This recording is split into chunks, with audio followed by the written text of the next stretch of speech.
अब हम लोग पढ़ेंगे इनडेफिनिट इंटीग्रेशन के बारे में। इंटीग्रल कैलकुलस पर जब आप ध्यान देंगे तो उसमें सबसे पहला चैप्टर आएगा इनडेफिनिट इंटीग्रेशन, फिर आएगा definite integration, integration as the limit of a sum, और फिर उसका जो एप्लीकेशन है जैसे एरिया, फिर उसका आगे का पार्ट है डिफरेंशियल इक्वेशन। ठीक है, तो सबसे पहले हम लोग पढ़ते हैं integration as the inverse process of differentiation, और उसमें कई छोटे छोटे टॉपिक्स आएंगे, उसको हम लोग सिस्टमेटिकली पढ़ेंगे। ठीक है, तो सबसे पहली चीज़ ये है समझने की कि डिफरेंशिएशन हम लोगों ने ये पढ़ी कि अगर किसी फंक्शन f(x) को हम डिफरेंशिएट करें x के रिस्पेक्ट में, d/dx लगाने से क्या होता है, d लगाते हैं डिफरेंशिएट करने के लिए, और dx मतलब x के रिस्पेक्ट में करना है डेरिवेटिव आपको या डिफरेंशिएशन आपको, तो ये बराबर मान लिया आ गया gx।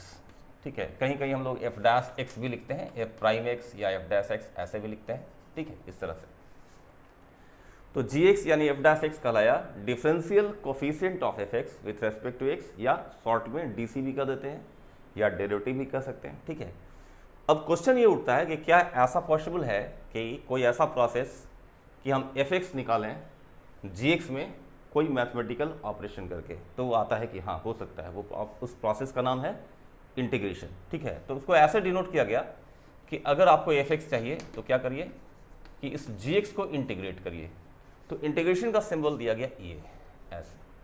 ठीक है, और ये dx मतलब x के रिस्पेक्ट में।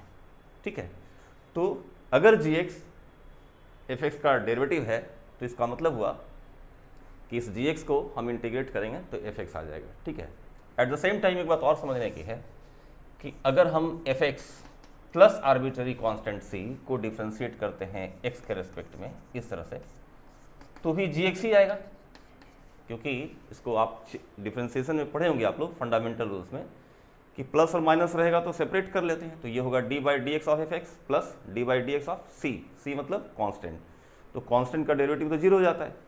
तो अगर हम इसको इंटीग्रेट करें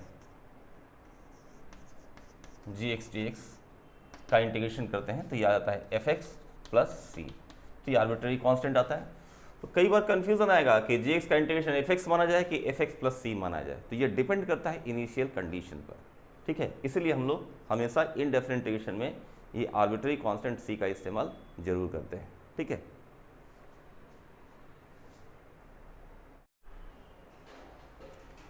इंटीग्रेशन के चैप्टर में इंटर करने के पहले आप थोड़ा सा ये डिफरेंशिएशन का बेसिक फॉर्मूला देख लें।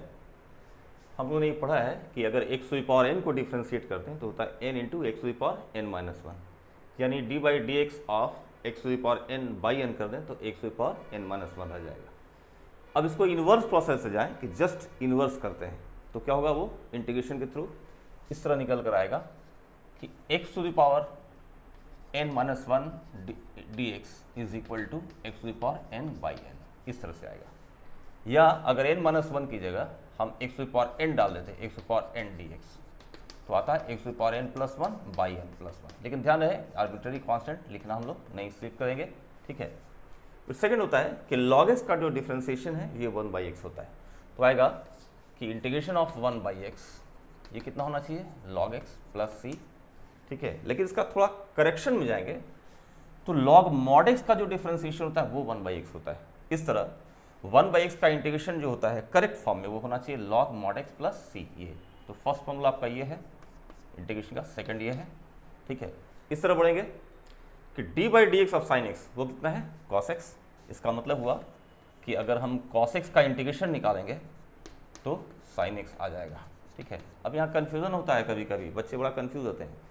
cos x का डेरिवेटिव आता है माइनस sin x, लेकिन cos x का इंटीग्रेशन आता है प्लस sin x, तो ये माइनस प्लस में लोग कंफ्यूज करते हैं। ठीक है, तो वो थोड़ा सा आपको सावधानी बरतनी पड़ेगी इसमें। तो यहाँ देखो cos x का डेरिवेटिव है माइनस sin x, यानी माइनस sin x को इंटीग्रेट करेंगे तो cos x आएगा। इसका मतलब ये हुआ कि अगर हम sin x को इंटीग्रेट करेंगे तो आ जाएगा माइनस cos x। ठीक है, इसी तरह tan का डेरिवेटिव कितना है sec²x। ठीक है, तो sec² का जो इंटीग्रेशन होगा वो हो जाएगा tan x, और cot का डिफरेंशिएशन माइनस cos² तो माइनस cos² का जो इंटीग्रेशन होगा वो हो जाएगा cot x, यानी कॉसेक स्क्वायर एक्स का जो इंटीग्रेशन होगा वो हो जाएगा माइनस कॉट एक्स प्लस सी, इस तरह से माइनस कॉट एक्स प्लस सी, ठीक है। फिर यहाँ देखिए कि सेक एक्स का डिफ्रेंसिएशन है सेक एक्स टेन एक्स, इसका मतलब हुआ कि सेक एक्स टेन एक्स का इंटीग्रेशन जो है वो हो जाएगा सेक एक्स, ठीक है। फिर इसमें आ जाइए, कॉस एक्स का डिफ्रेंसिएशन है minus cosec x cot x, इसका मतलब ये हुआ कि minus cosec x cot x, minus cosec x cot x का इंटीग्रेशन हो जाएगा कॉसेक एक्स और माइनस को इधर शिफ्ट कर देंगे तो कॉसेक एक्स कॉट एक्स का इंटीग्रेशन आ जाएगा माइनस कॉसेक एक्स प्लस सी, ठीक है। तो 6 ट्रिग्नोमेट्री का फॉर्मूला है, इसमें 2 अलजेब्रिक फार्मूला आ गया, x power n d x बराबर x power n plus one by n plus one, यहाँ पर एन माइनस वन नहीं होना चाहिए, और अगर एन माइनस वन हो गया तो वो कन्वर्ट कर जाएगा 1 बाई एक्स में, उसका इंटीग्रेशन लॉग मॉड एक्स हुआ।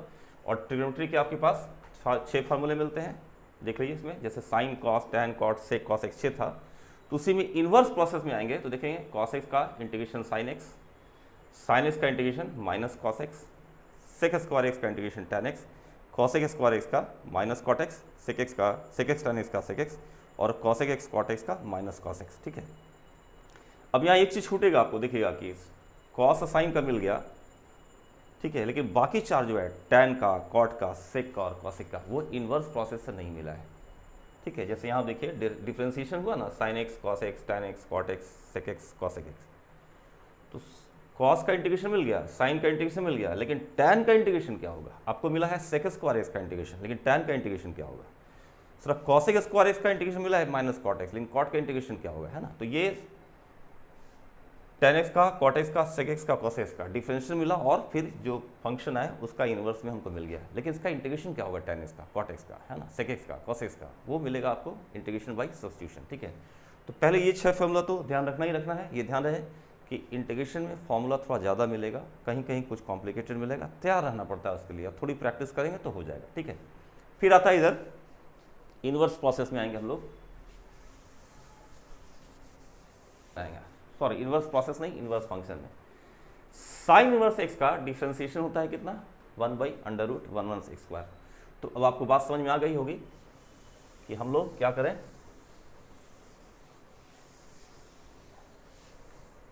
कि इन्वर्स प्रोसेस में जाएं तो लिखेंगे कि इंटीग्रेशन 1/√1 - x² dx, ये हो गया कितना?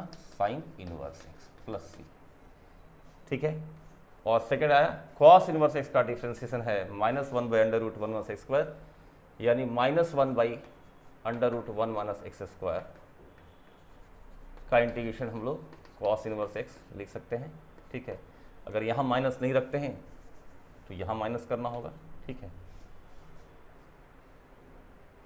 तो कंफ्यूजन एक हो सकता है कि ये लिखें कि ये लिखें, तो आपको एक बात समझ में आएगी बाद में कि sign inverse x plus cos inverse x ये π/2 हो जाता है, ठीक है। तो कॉस इनवर्स एक्स बराबर आप लिख सकते हो π/2 माइनस साइन इनवर्स एक्स।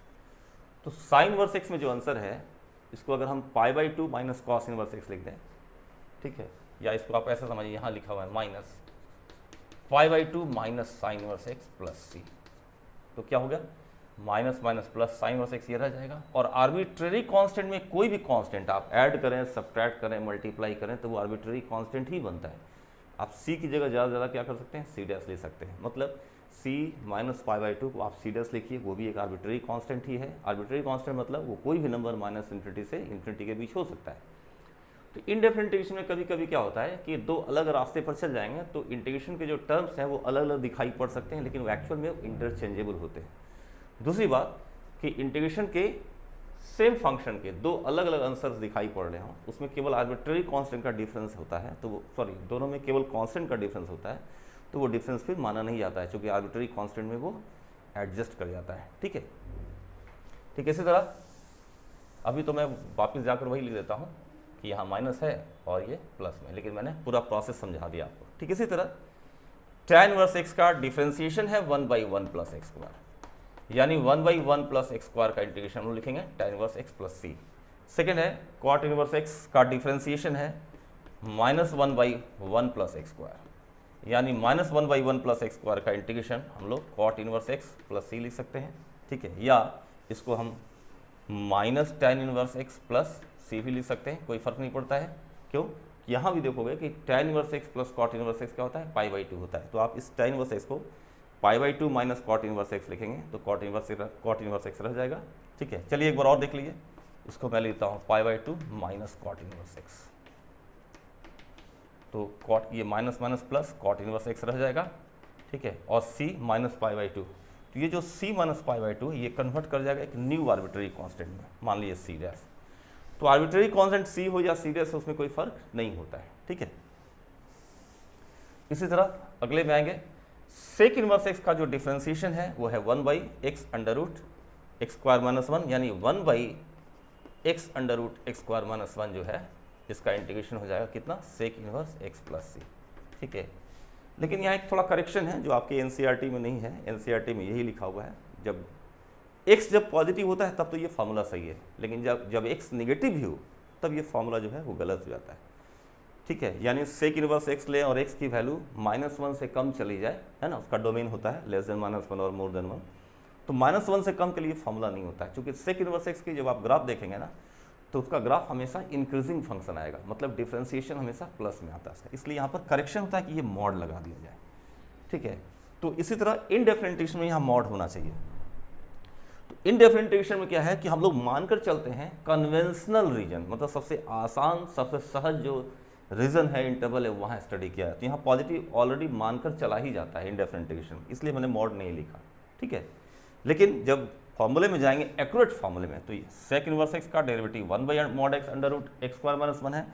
उसी तरह कॉसेक इनवर्स एक्स का जो डेरिवेटिव है होता है -1/(x√x²-1) और अकॉर्डिंगली इंटीग्रेशन में भी चेंज आना चाहिए।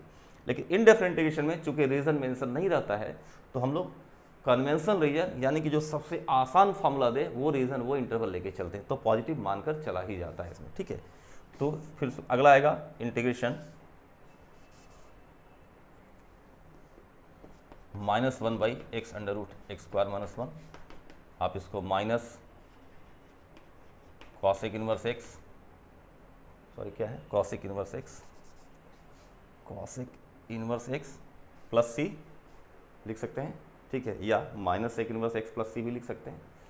तो आप एक्चुअल में देखिए कि यहाँ तीन ही फार्मूला है जिस पर ध्यान देना है, एक ये वाला माइनस पर फोकस नहीं करना है क्योंकि हम इसको माइनस साइन इनवर्स एक्स भी लिख सकते थे, दूसरा ये प्लस वाला इस पर ध्यान नहीं देना है क्योंकि इसको माइनस tan इनवर्स एक्स भी लिख सकते हैं और कॉट इनवर्स एक्स भी लिख सकते हैं, उस तरह ये वाला, तो इसी तीन को समझना है, बाकी तीन को ध्यान नहीं देना है, ठीक है। अब बच जाता है आपके पास ये एक्सपोनेंशियल का एक बच जाता है, तो एक्सपोनेंशियल फॉर्मूले पर जाएं तो हमें पता है कि d/dx ऑफ e⁴x, यानी e⁴x का जब डिफ्रेंसिएशन करते हैं तो क्या आता है e⁴x। इन्वर्स प्रोसेस में जाएंगे तो इस e⁴x का जब हम इंटीग्रेशन करेंगे तो e⁴x ही आएगा। एक फॉर्मूला और है एक्सपोनेंशियल का कि e⁴x को जब हम डिफ्रेंशिएट करते हैं तो आता है e⁴x इंटू log a, और यहाँ बेस में e रहता है, ठीक है। अब इस log को इधर ला सकते हैं डिनोमिनेटर में, ठीक है, यानी कि e⁴x बाई log a कर दें और उसका डिफ्रेंशिएशन करें तो आता है a⁴x। तो जब इन्वर्स प्रोसेस में हम जाएंगे तो क्या पाएंगे कि इस a⁴x को जब हम इंटीग्रेट करते हैं तो आ जाएगा a⁴x divided by log a base e plus arbitrary constant, ठीक है। इस तरह से एक एक्सपोनेंशियल का फार्मूला, आप उसी से कनेक्टेड ये फार्मूला भी ले सकते हैं, ठीक है। 6 हुआ ट्रिग्नोमेट्री का फार्मूला, 2 अलजेब्रिक फार्मूला हुआ, 3 हुआ इन्वर्स ट्रिग्नोमेट्री का फार्मूला, इतना बेसिक फार्मूला है। सब्स्टिट्यूशन में जाएंगे तो वहाँ कुछ फार्मूला और भी बढ़ेगा, कुछ मतलब लगता है कि 8-10 फार्मूला और बढ़ेगा आपका, ठीक है। अब इसमें एक माइनर सा चेंज जो है उसको भी समझ लेते हैं हम लोग। माइनर सा चेंज क्या है कि अगर f(x) को हम डिफरेंशिएट करते हैं और वो gx आता है, ठीक है, तो हमने पढ़ा कि इस gx का जो इंटीग्रेशन है वो f(x) होगा और आर्बिट्ररी कांस्टेंट c होगा। लेकिन अगर फंक्शन में वेरिएबल x की जगह ax प्लस b आ जाए इस बात को नोटिस करेंगे कि फंक्शन जो है वो वेरिएबल एक्स का है, एक्स का पावर चेंज नहीं होना चाहिए, केवल क्या होना चाहिए, कोई कांस्टेंट ऐड या सब्ट्रैक्ट हो गया, कोई कांस्टेंट मल्टीप्लाई होगा। ऐसे केस में क्या होता है, जब हम डिफ्रेंशिएट करते हैं, ठीक है, तो ये हो गया g of A x plus B, ठीक है, इनटू में a लिख देते हैं, इसमें इनटू में, या अगर प्राइम के रूप में लिखें, जैसे इसको अगर हम प्राइम में f डैश एक्स लिख देंगे, भाई ये f डैश एक्स, ठीक है, तो ये कितना हो जाता है f डैश ए एक्स प्लस बी इंटू ए। तो इसका जब उल्टा करते हैं हम लोग कि अगर जैसे देख रहे हो जी एक्स डी एक्स और एफ एक्स प्लस सी है, तो g में यहाँ x की जगह ए एक्स प्लस बी डाल दें, ठीक है, यानी कि आप g को f डैश समझ सकते हैं कि मतलब f डैश ए एक्स प्लस बी हो जाए, ठीक है, दोनों एक ही चीज़ है। तो हम लोग क्या करते हैं, इसको लिखते हैं f of A x plus B, जैसे डिफरेंशिएशन में ये इनटू में आता है, इंटीग्रेशन में क्या होगा, ये डिवीजन में चला आएगा, ठीक है, और आर्बिट्ररी कांस्टेंट c होगा, ठीक है। मतलब इसका समझने का ये है, जैसे एक दो एग्जांपल से समझ लेंगे आप, छोटे छोटे दो चार एग्जांपल मैं देता हूँ, उससे आप समझ जाएंगे। जैसे कि आपको पता है कि साइन एक्स का इंटीग्रेशन होता है माइनस कॉस एक्स प्लस सी। अब डिफ्रेंशिएशन की चर्चा मैं नहीं कर रहा हूँ, सीधे इंटीग्रेशन कर रहा हूँ। फॉर्मूला मैं मान लेता हूँ कि आपने याद कर लिया, या याद तो जरूर कर लेंगे। अब यहाँ देखिए साइन का एंगल जो है एक्स, तो एंगल एक्स के रेस्पेक्ट में ही इंटीग्रेट होना चाहिए, मतलब ये जो एंगल है उसका पावर चेंज नहीं होना चाहिए, ठीक है। लेकिन पावर चेंज ना हो और इसमें कुछ कांस्टेंट का कुछ चेंजेस हो, मतलब कोई कांस्टेंट ऐड हो गया, कोई कांस्टेंट मल्टीप्लाई हो गया, तो वैसे किस में फार्मूला चेंज नहीं करता, ये हो जाता है minus cos A x plus B. Formula change नहीं करेगा, कितना चेंज आएगा कि अगर एक्स में मल्टीप्लाई किया है कोई कांस्टेंट आपने, तो उससे केवल डिवाइड करना होगा, इतना ही चेंज आएगा, ये कहने का मतलब, ठीक है। लेकिन अगर आपने एक्स का पावर बदल दिया, जैसे कि साइन एक्स की जगह लिख दिया रूट एक्स डी एक्स, और आपने कहा कि मैं इसी फॉर्मूला का इस्तेमाल करूंगा और लिखूंगा minus cos root x plus C, तो ये गलत हो जाएगा। अगर एक्स का पावर चेंज होता है तो फिर ये फॉर्मूला नहीं लगता है, ठीक है, इस बात को ध्यान रखेंगे। एंगल चेंज किए बगैर अगर केवल कांस्टेंट का इंक्लूजन होता है इनटू में या एडिशन में, तो एडिशन सब्ट्रैक्शन से तो कोई फर्क नहीं पड़ता है, इसलिए फॉर्मूला एज इट इज लगेगा। हाँ, एक्स में मल्टीप्लाई हुआ है तो उस कांस्टेंट से डिवीजन होगा। अगर एंगल चेंज हो गया है, यहाँ पर जैसे चेंज हो गया, अगर स्क्वायर हो जाए, स्क्वायर रूट हो जाए, क्यूब हो जाए, तो फिर वो फॉर्मूला नहीं लगाना चाहिए, वो गलत होता है। तब वो बनेगा कैसे, बनेगा भी कि नहीं, ये बात आप समझेंगे सब्स्टिट्यूशन, इंटीग्रेशन बाय सब्स्टिट्यूशन के चैप्टर में समझेंगे, ठीक है। चलिए और एग्जांपल देखते हैं हम लोग। जैसे हमने ये पढ़ रखा कि sec x tan x का इंटीग्रेशन होता है sec x प्लस सी, ठीक है। अब अगर यहां पर x की जगह आ गया, मान लिए 3x plus 5, sec 3x plus 5, tan 3x plus 5, तो आप क्या नोटिस कर रहे हैं कि फॉर्मूला में x है और x के रिस्पेक्ट में ही इंटीग्रेशन हुआ है। यहाँ फॉर्मूला में भी देखिए, यहाँ भी x ही है, पावर चेंज नहीं हुआ है, केवल कांस्टेंट चेंज हुआ है। तो ऐसे स्थिति में क्या होगा, फॉर्मूला यही लगेगा, लिखेंगे sec 3x प्लस 5, बस केवल x के कॉफिशिएंट से हमें डिवाइड कर देना है, ठीक है। लेकिन फिर मैंने कहा अगर कोई एंगल चेंज कर दे, लिख दे कि sec root x into tan root x d x, और आप सोचेंगे कि इसको हम sec रूट एक्स कर देंगे, तो ये गलत हो जाएगा, ठीक है। इसको सही करने के लिए कि अच्छा ये कब सही हो सकता है, तब ये ऐसे सही हो जाएगा कि sec root x into tan root x. तो फॉर्मूला को देखिएगा कि sec x tan x के साथ dx है, मतलब जो एंगल x है तो x के रेस्पेक्ट में इंटीग्रेट करना है। अगर एंगल रूट एक्स आपने कर दिया है और यहाँ d रूट एक्स कर दिया है, मतलब एंगल रूट एक्स है तो रूट एक्स के रेस्पेक्ट में इंटीग्रेट करिए, तब अगेन फॉर्मूला आपका sec रूट एक्स ये वैलिड हो जाएगा, अब ये सही हो जाएगा। हमारे पास चैप्टर में आगे बढ़ने के पहले दो फंडामेंटल थ्योरम हैं इंटीग्रेशन के, जिसको जान लेना चाहिए। सबसे पहला है कि इंटीग्रेशन में अगर किसी एक्सप्रेशन के साथ कांस्टेंट नंबर हो इनटू में, ठीक है, तो वैसे में ये कांस्टेंट बाहर आप ला सकते हैं, ये एक है, ठीक है। अब इस बात समझेंगे कि जिस टर्म को आप इंटीग्रेट करते हैं उसको एक वर्ड दिया गया है इंटीग्रैंड। तो इंटीग्रैंड में मैंने क्या कहा कि एक कांस्टेंट हो और एक वेरिएबल एक्सप्रेशन हो प्रोडक्ट में, ठीक है, तो ये कांस्टेंट टर्म बाहर आ जाएगा, ठीक है। और प्रूफ बहुत सिंपल है, प्रूफ चाहेंगे तो बिल्कुल एलिमेंट्री डिफरेंशिएशन के प्रोसेस से प्रूफ कर सकते हैं, और वो कोई बहुत इंपॉर्टेंट चीज़ भी नहीं है।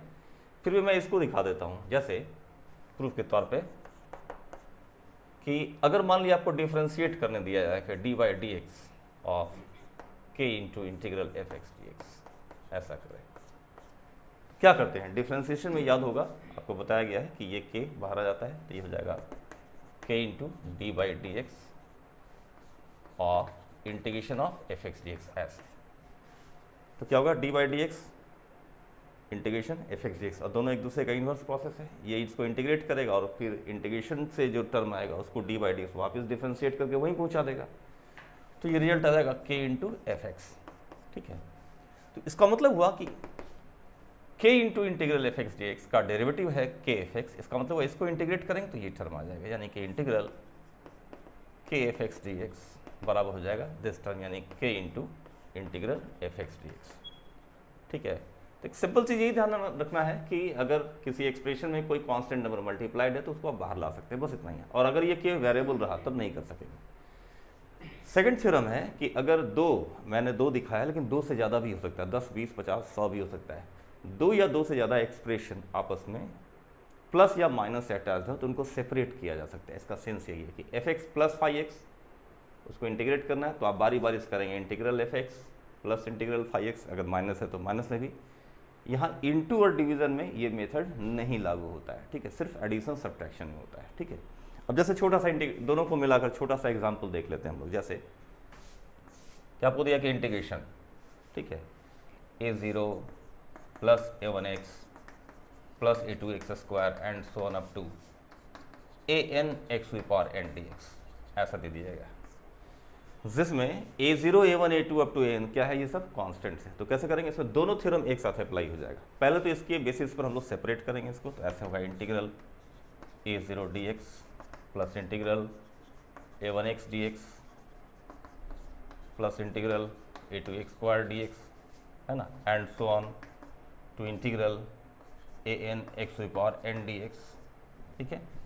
अब क्या है कि जो कांस्टेंट्स हैं अकॉर्डिंग टू ये फर्स्ट मेथड, जो कांस्टेंट्स को बाहर कर ली, तो इस a0 को बाहर कर लिया होगा, a0 integral dx plus a1 integral x dx plus a2 integral x square dx and so on, हो जाएगा an बाहर integral x to power n dx।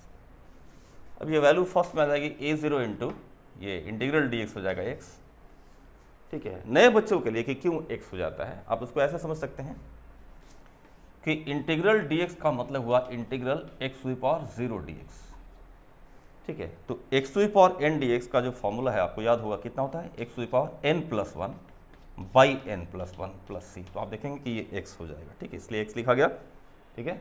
उसके बाद आएगा यहाँ पर a1, x का पावर कितना है 1, तो क्या होगा, ये फॉर्मूला लगाएंगे, integral x to power n dx is equal to x to power n plus 1 by n plus 1, ये फॉर्मूला यूज कीजिए।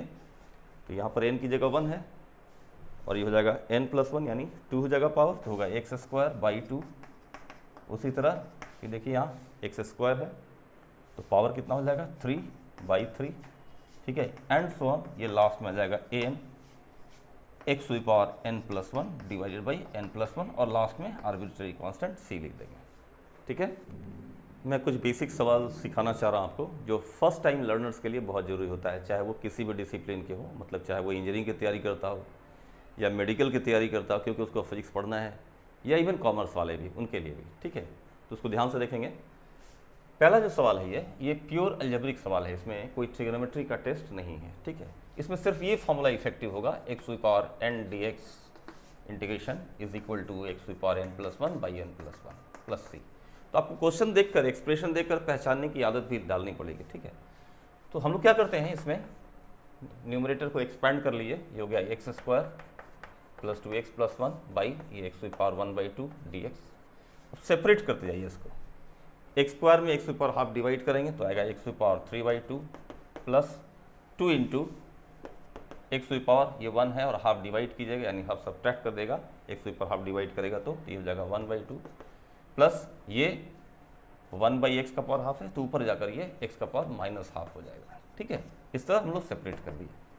अब इस फॉर्मूला को अप्लाई करेंगे, ये फॉर्मूला, तो सबका पावर 1 बढ़ेगा और इंक्रीज पावर से डिवाइड करेंगे, तो होगा x का power 3/2 + 1 upon 3/2 + 1 plus 2 into x का पावर 1/2 + 1 अपॉन 1/2 + 1 प्लस x का power -1/2 + 1 upon -1/2 + 1 plus arbitrary constant c। तो देखेंगे 3/2 + 1 5/2 होता है, यानी कि ये हो जाएगा रेसिप्रोकल करके 2/5 x की पावर 5/2 प्लस ये 1/2 + 1 3/2 होता है, उसका रेसिप्रोकल करेंगे तो होगा 2/3 x का पावर 3/2। ठीक है, 1 - ½ होगा तो होगा 2 इंटू एक्स का पावर 1/2 प्लस c। ये हुआ आपका सिंपल क्वेश्चन। ठीक है, अब आते हैं इस पर सेकंड क्वेश्चन पर, इसको क्या किया जाए। ठीक है, डायरेक्ट कोई फॉर्मूला दिख नहीं रहा है, तो जब रेशियो ऑफ 2 फंक्शंस होगा ना, तो आप कोशिश कीजिए उसमें कैंसिल अगर होता है तो कैंसिल कराने के लिए। कैसे कैंसिल होगा, तो सिंपल फैक्टराइजेशन आप इसमें यूज कर सकते हैं कि ये जो x⁴ है इसमें 1 सब्ट्रैक्ट किया जाए और 1 ऐड कर दिया जाए। ठीक है, ऐसा करने से आपको एडवांटेज क्या होगा कि न्यूमरेटर का ये टर्म जो है जब सेपरेट करेंगे तो कैंसिल आउट होने में मदद करेगा। मतलब आप लिखेंगे x⁴ -1 upon 1 + x² plus 1/1 + x²। ठीक है, फिर इसको फैक्टराइज कर लिए, इसका फैक्टर होगा x² - 1 इंटू x² + 1, ये कैंसिल कर देगा। ठीक है, तो ये आ जाएगा x² - 1 प्लस 1/1 + x² dx। ठीक है, अब आपको इंटीग्रेशन क्लियर है, इसका इंटीग्रेशन होगा x³ / 3 - 1 का इंटीग्रेशन है ना, 1 मीन्स dx हो जाएगा, तो हो जाएगा x, और 1/1 + x² जो है उसका इंटीग्रेशन आप जानते ही हैं tan इनवर्स x हो जाता है प्लस आर्बिट्रेरी कांस्टेंट c। ठीक है, इस तरह से। थर्ड जो क्वेश्चन है आप ध्यान देंगे कि वो प्योर ट्रिग्नोमेट्रिक क्वेश्चन है, केवल ट्रिग्नोमेट्री के बेसिक्स लगानी है इसमें। ठीक है, अब फॉर्मूला जो है उस पर सेट किया हुआ ये है नहीं, कैसे सेट करें इसको, तो सबसे पहले इसको सेपरेट करिए। 2 cos⁡ है ना, 2 cos⁡ by sin² into cos² dx plus 3 integration sin⁡ by sin² cos² dx is equal to 2 into, अब आप देखेंगे तो समझ में आएगा, cos² जो है काटेगा इसको तो यहाँ cos x केवल बचेगा, cos x बाई sin², तो cos x बाई यहाँ sin² में sin x के 2 टर्म हैं, तो cos x by sin x जो है वो हो जाएगा cot x, और 1/sin x जो है वो हो जाएगा cosec x। ठीक, इसी तरह यहाँ आएंगे तो ये sin² x जो है इसको काटेगा, केवल sin x बचेगा, और यहाँ cos x के 2 टर्म है इंटू में, तो sin x by cos x हो जाएगा tan x, और जो एक्स्ट्रा cos x है वो ऊपर जाकर हो जाएगा sec x, तो ये हो जाएगा 3 integral sec x tan x। अब देखिए ये प्योर फॉर्मूला फॉर्म में चला गया है, क्या है भाई, 2 into cosec x cot x का इंटीग्रेशन होता है माइनस cosec x, और sec x tan x का इंटीग्रेशन होता है sec x। ठीक है, प्लस c। ठीक है, 2 और बेसिक सवाल देखते हैं हम लोग। एक है integration tan x + cot x whole square dx। तो स्क्वायर या क्यूब अगर दिखाई देगा तो सबसे पहले तो स्क्वायर क्यूब हम लोग कर ही लेंगे, तो ये रिजल्ट होता है integral tan² x plus cot² x plus 2 tan x into cot x dx। ठीक है, तो ये तो रेसिप्रोकल है, ये 1 हो जाएगा। ठीक है, अब देखिए आपके सामने क्या है ना कि tan² x का फॉर्मूला आपको नहीं मालूम है, लेकिन sec² x का मालूम है, cot² x का फॉर्मूला नहीं मालूम, लेकिन cosec² x का मालूम है, तो क्या करेंगे उसी में चेंज करेंगे इसको। tan² x को लिखेंगे sec² x -1, cot² x को लिखेंगे cosec² x -1, और ये हो जाएगा 2। ठीक है, तो -1 और 2 ये तो कट जाएगा, sec² x का इंटीग्रेशन हो जाएगा tan x, और cosec² x का इंटीग्रेशन हो जाएगा minus cot x plus c। ठीक है, इस पर आइए, इसके लिए फॉर्मूला आपको देखिएगा ट्रिग्नोमेट्री दिख नहीं रहा है, अलजेब्रा टाइप का लग रहा है, लेकिन अलजेब्रिक में नहीं जाएगा, ये जाएगा इसमें इंटीग्रल dx बाई √1 - x²। ठीक है, बाद में आपको मैं समझाऊंगा कि अगर ये constant square minus variable square दिखाई दे तो साइन इनवर्स का ही फॉर्मूला यूज करना चाहिए। साइन इनवर्स का कौन सा फॉर्मूला है, तो d x by under root 1/(x²) वो जो होता है वो साइन इनवर्स एक्स होता है, उसी पर जाना चाहिए। ठीक है, तो यहाँ पर इस फॉर्म में इसको बदलेंगे। कैसे बदलेंगे? यहाँ 1 लाने की कोशिश करनी होगी, यहाँ परफेक्ट स्क्वायर लाना होगा।